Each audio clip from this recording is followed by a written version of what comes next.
কেউ তৈরি করেছে ফুলদানি, কেউ আবার জাঙ্ক জুয়েলারি। সবই অটিজম আক্রান্ত ছেলে মেয়েদের হাতে তৈরি। শিলিগুড়িতে চলা এই মেলা বেশ সাড়া ফেলেছে শহরে। বেশ কয়েক বছর ধরে অটিস্টিক ছেলে মেয়েদের নিয়ে কাজ করছে স্বেচ্ছাসেবী সংস্থা এক মুঠো রোদ্দুর। তারা অটিজম নিয়ে সমাজকে সচেতন করে চলেছে। তাদের দাবি, সাধারণ ছেলে মেয়েদের মতো অটিস্টিক ছেলেমেয়েরাও স্বাবলম্বী হতে পারে, বিশেষ হলেও স্বাভাবিকভাবেই তারও জীবন কাটতে পারে। এই সমাজকে বোঝানো যে আমাদের বাচ্চাদেরও 5টা বাচ্চার মতো একটা স্থান দেওয়ার জন্য।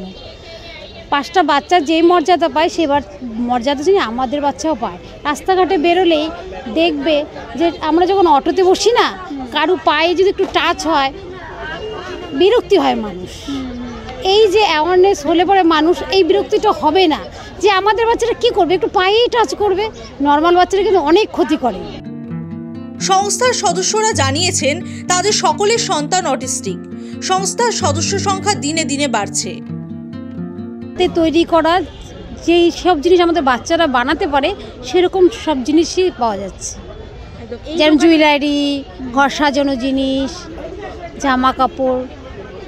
বানাতে সময় লেগেছে 2 মাস তো লেগেছে। 2 মাস থেকে আমরা একটু একটু করে সপ্তাহে সপ্তাহে অনলাইনে ওয়ার্কশপের মতো করি আর কি, বাচ্চাগুলোকে নিয়ে একটু একটু করে কাজ করাই।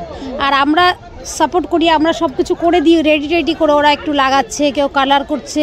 এভাবে করে অনলাইনে আমরা ক্লাসের মতো 1 ঘন্টা করে করাচ্ছি। 2 মাস তো হয়ে গেছে।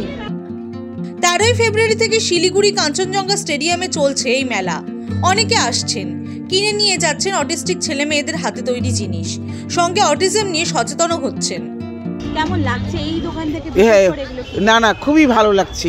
জানতে পারছি, ভিতরের খবরগুলো জানতে পারছি, বাচ্চাগুলোর মানে সব কিছু যে বাচ্চাগুলো যে বানাচ্ছে এটাই তো যথেষ্ট, তাই না?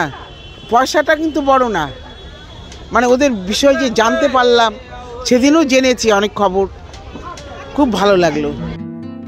শিলিগুড়ি থেকে নিবেদিতা দাসের রিপোর্ট, দ্য ওয়াল।